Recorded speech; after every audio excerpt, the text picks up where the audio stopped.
Hi guys, what's up? It's been a while since I filmed. Let me tell you something. It's been a while. Um I've been trying to vlog all week, trying to show you guys what my everyday life is like post slash still during COVID and um after,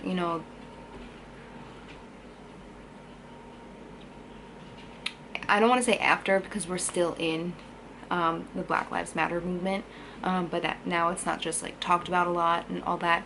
But I just wanted to come and say hey and maybe chat with you guys because right now I'm feeling a little stressed. Right now I'm feeling a lot of stress. I don't know if any of you guys have been feeling stressed, but man, oh man, I don't even know where to begin.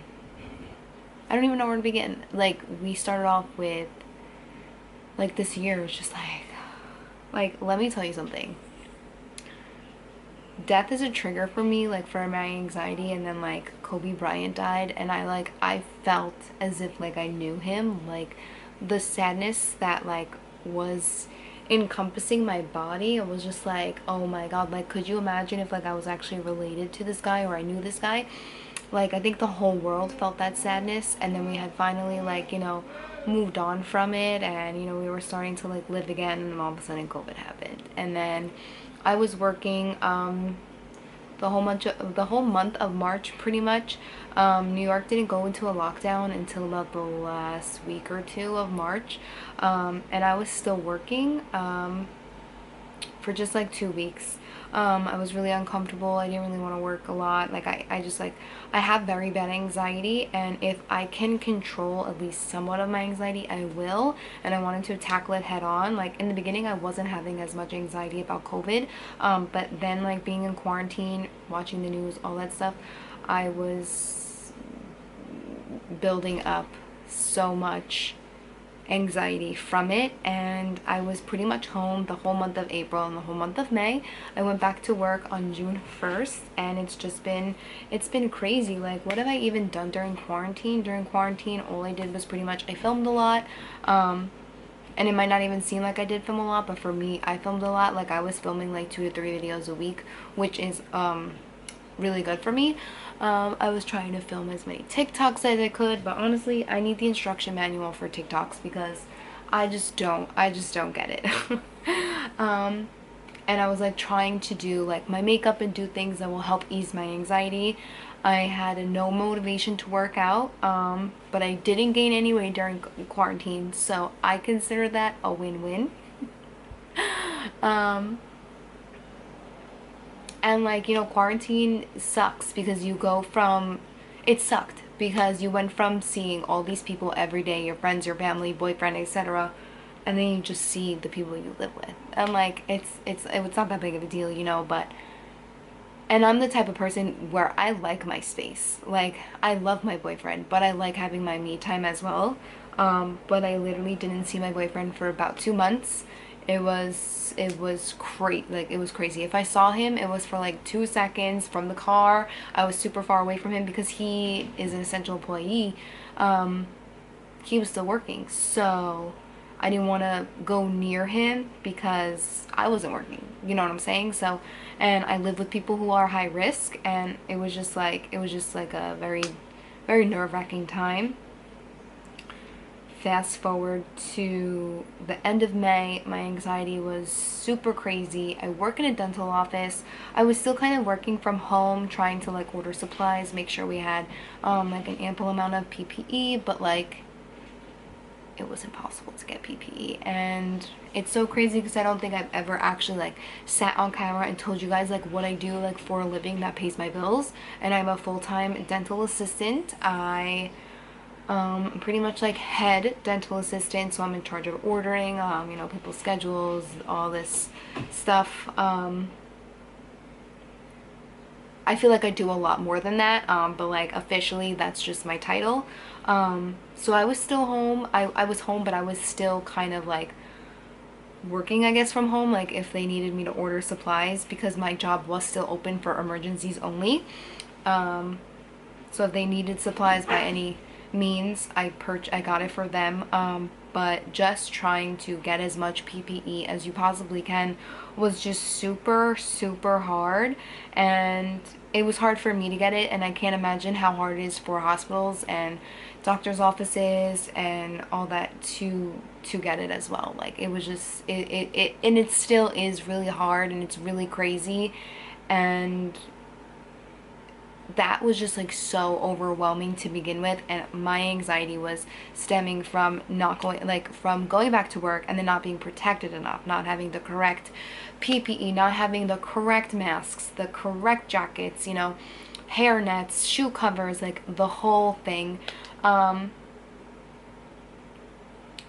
sometimes your mind is more vicious than, you know, like your thoughts are more vicious than what happens, you know what I'm saying? So I was like, I have to go back to work, you know, like I have to go back to work, you know, just get out of the house.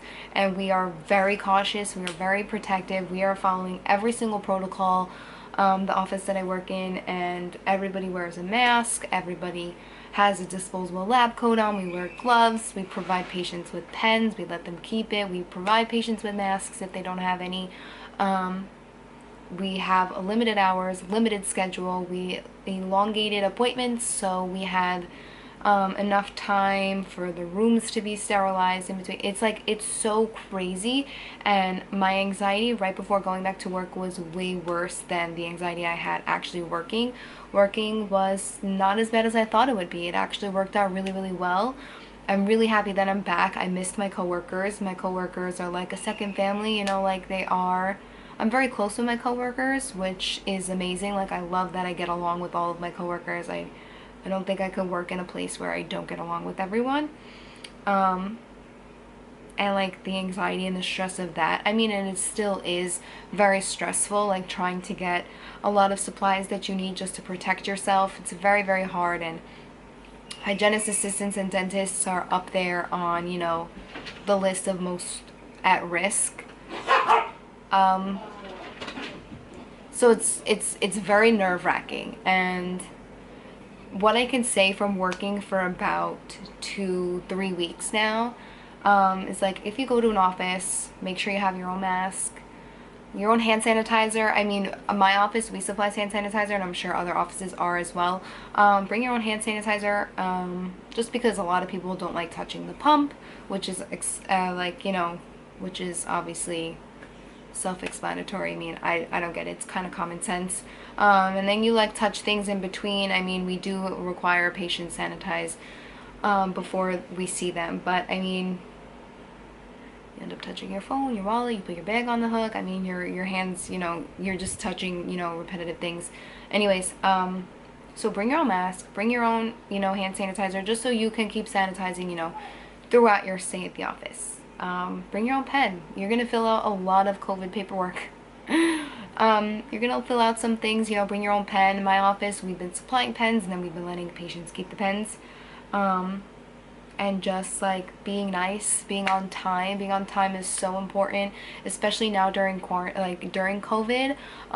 Like, I know some offices are on limited hours, so like if you were in the slightest bit late, it not only messes up the whole schedule, but I'm sure it'll probably mess up your day as well, especially if, you know, whatever office you're going to can't see you anymore. So yeah, like that's kind of like what I can take out of working. I've never talked about this like on camera before. I don't really know where I left off. But that's just kind of like how work has been. It's funny because I've never really talked about this on camera before. I've never really told you like what I do for a job, you know, like what pays my bills. YouTube and makeup is just a hobby for me. It's something that I've grown up watching, and you know, I want to help and share my tips and tricks for makeup and skincare and all that stuff with the world, and that's why I started my YouTube channel. You know, so I don't make any money from YouTube. If I did it, I think it would be like $5, to be honest with you. I'm just kidding. I don't make money from YouTube, not yet anyway, hopefully soon. So yeah, that's my job. I work, I used to, like before COVID, I used to work like 9-10 hour days, because like, you know, people need me. My name is called so many times a day. and I enjoy it because it's like people come to me for help, like because they feel that I can help them, and that makes me happy. I have a good relationship with my boss, so that works out very well too. And I really enjoy my job. I really do. And it's so different from what I do here, like on YouTube when I do my hair and my makeup and all that, because I'm like doing my hair and makeup and becoming such a girly girl. And then I go to work and I wear scrubs. My hair is usually in a bun or a pony. And now with all the PPE I'm wearing, you can't even tell it's me. It's so crazy. And you know, it's just like, it's like two different worlds. It's so crazy. So I just wanted, like, I tried all week to try and vlog for you guys, like vlogging on my way to work. You see me in my scrubs, but I was like, I feel like at that point I was just like trying to just talk to someone, which I feel like is kind of what I'm doing now too, because I just feel stressed and I needed to talk. So I thought, like, why don't we have a chat? Why don't we talk about how I'll let you guys know how I've been feeling, and if you've been feeling the same way, just know you're not alone. If you guys want to like leave a comment down below letting me know how you guys have been feeling, or if you want to like DM me on Twitter or Instagram, I mean, I'm always open to talk. I know what it's like to not have anybody to talk to, and if you feel like you're that type of person, please don't feel like you can't come to me, because you can. But I wanted to just see how you guys were doing, and like, this is like what I've been doing. I did read like 2 books in quarantine. I guess you could say that's like good. I did a lot of painting and drawing in the beginning of quarantine. Oh my god, literally I bought so many canvases, so much paint. I am so artistic that it's just like, it's just another form of therapy for me. So painting and coloring, I bought so many coloring books. I bought swear word coloring books, so it was so funny. So one day I was coloring asshole, the other day I was coloring bitch. It was like, it was so funny. I got them off Amazon. I ordered color pencils, like you name it, art supplies wise, I ordered it like the first full week, the first like 2 full weeks of April. I ordered it in quarantine. I watched so many shows. I watched Criminal Minds when I was on TV, and I think my anxiety started to really increase while watching that show, so I had to stop it. So I watched Criminal Minds from when I left off, so season 12.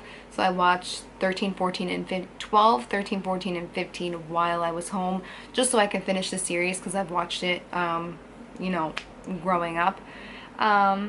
I watched the originals, which was incredible, and I literally needed like a therapy session after that.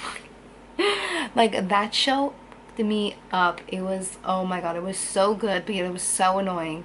I watched Vampire Diaries when it was on TV, and it took me forever to actually like get into the originals. I watched the first season when it was on TV, but I was like, I don't fucking know what this shit is, and I stopped watching it. But it is so good. It is such a good show. And if you love Klaus as much as I do, you're gonna love it.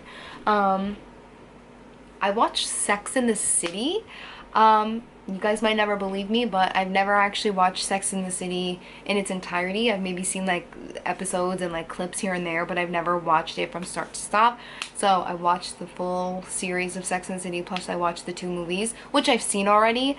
But it was fun watching the movies after watching the series, because then I kind of knew what the hell happened, and I was like, when is Charlotte gonna meet Harry? And then it was like 5 seasons later, and then she finally met Harry, and I was like, thank god I didn't watch this before then. I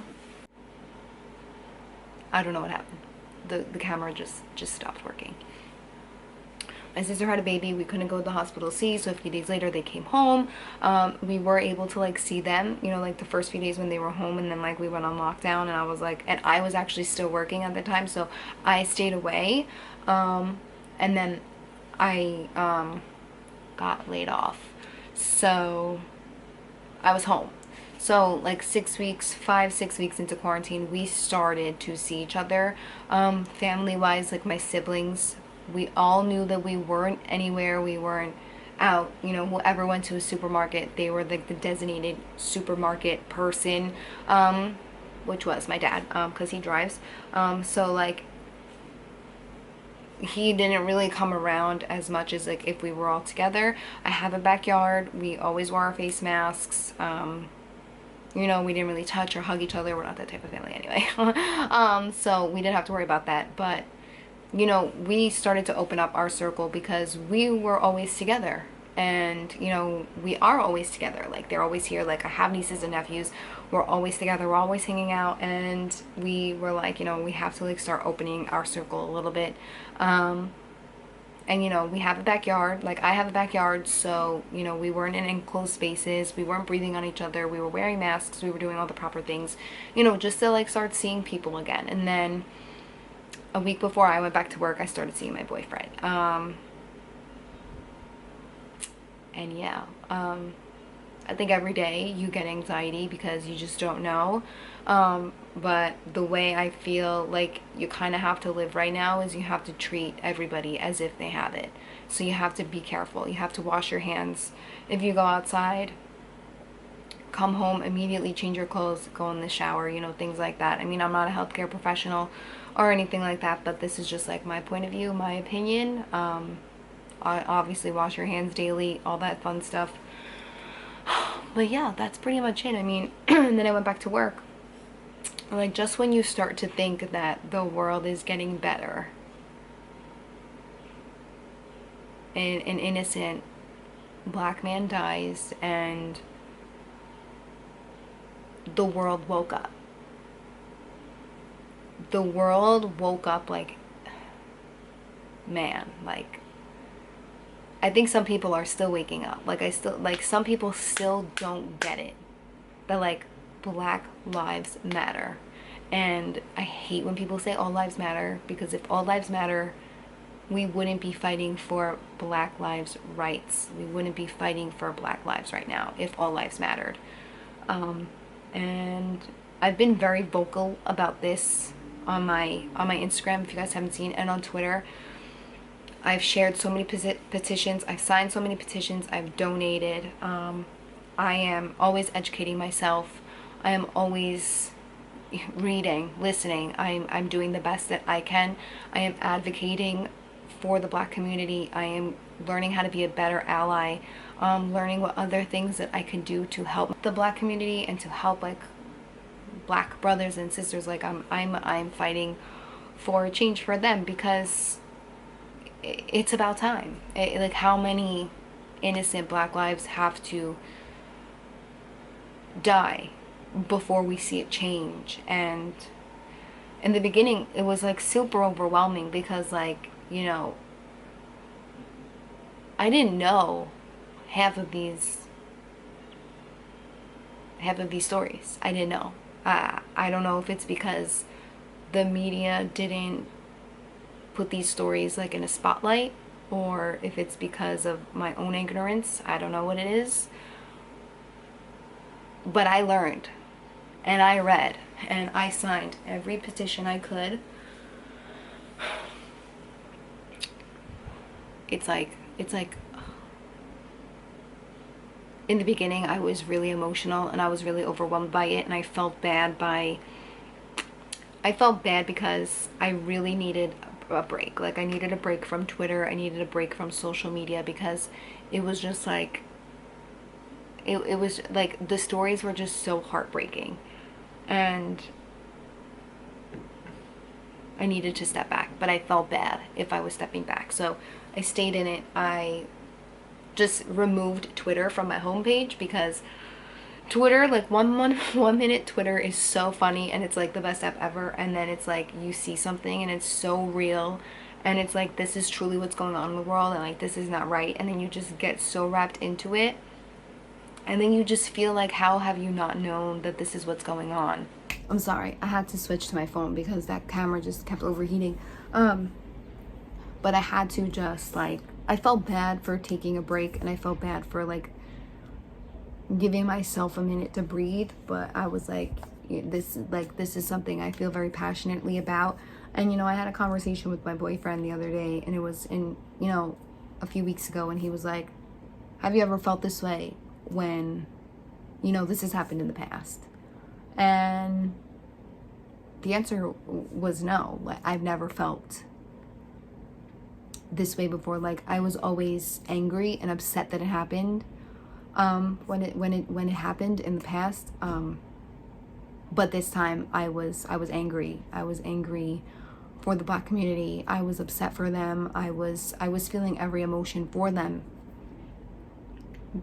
because it's 2020. Like, this should not be happening anymore. Like, Black lives should matter the same way white lives matter, and nobody should be mistreated because of their color of their skin. And it breaks my heart. And after reading and educating myself, I think that's when my emotions got higher and they deepened, and why I feel so strongly about it now. And even though I see less and less on my timeline now about Black Lives Matter, I'm not going to stop, because I feel so passionate about it now. Like, I want to be a better ally. I want to advocate for the Black community. I want to do whatever I can. And if I ever say anything wrong, please come to me and just be like, you shouldn't have worded it like this. Maybe you should have worded it like this. Like, I am always open to learning, and to better explain myself. And it's not that hard either, like, to educate yourself. If you're someone who has their mindset one way, that's fine, but you have to be open to changing your views when you get new information, and you have to be okay with admitting that you were wrong in the past. I paid attention to the way that brands reacted to it. I paid attention to how long it took for a brand to post something. I paid attention, and the amount of things I've seen doesn't fly with me. And that's why I feel like I'm so stressed right now, because these, like, I'm sure you guys know, like, any drama, any situation that was brought to light during this, I'm sure you probably know of it. I don't want to support a brand that doesn't treat everyone as an equal. I don't want to support a brand that treats Black people differently, because it's not right. And even if they might say it's not because they're Black, it shouldn't matter. It should never be a thought. It should never be a factor. It just shouldn't be. It shouldn't be like, it shouldn't be. And I'm not supporting brands who mistreat a person of color or a Black person. I'm not going to support a brand who has made a mistake but yet doesn't want to apologize for it. I'm not going to accept that. I mean, I can accept a brand or brand owner saying, like, this is what I've done in the past, this is what I believe, but, like, listen, like, you know, we're gonna do A, B, and C to fix it, and blah blah blah, and they are committed to a change, and they're taking accountability for whatever, you know, it may be, then I will support that brand, because they're noticing the change, they're noticing what they did, and then they're gonna apply the change. And if I don't see it, then they're out the window too. There are so many brands that you can support, and I'm like sitting here and I'm like stressed, because I have so many products from one specific brand, and I'm like, I don't really want to support them anymore, because I've read stories and I've listened to what people say and how they've been treated, and it's just, it doesn't fly with me. And it's just, it sucks, because it's like one of those brands where you looked up to, where, you know, you bought every single one of their products. Like, it's just, it's hard. It's not hard in the sense where, like, I'm not going to support them anymore. It's just hard, like, mentally, I guess, to believe that that's who they are.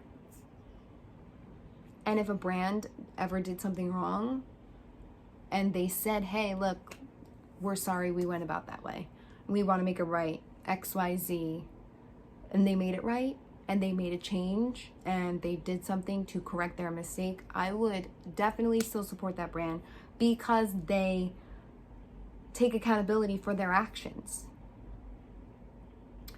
and they're supporting Black Lives Matter, and they're doing what they have to do to continue to be diverse, or to start to be diverse, or whatever it may be. Like, that's a brand that I'm going to continue to support. Like, I can't form sentences, because I'm just in such disbelief that this is still the world, and that there hasn't been much of a change, and that, you know, the Black community is still being treated this way, and it's gotta stop. It's gotta stop. So I'm gonna leave some links down below. I need to drink something.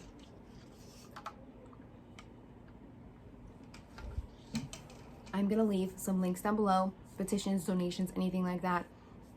If you guys don't have money, you can't donate it, I get it. Times are tough, I get it.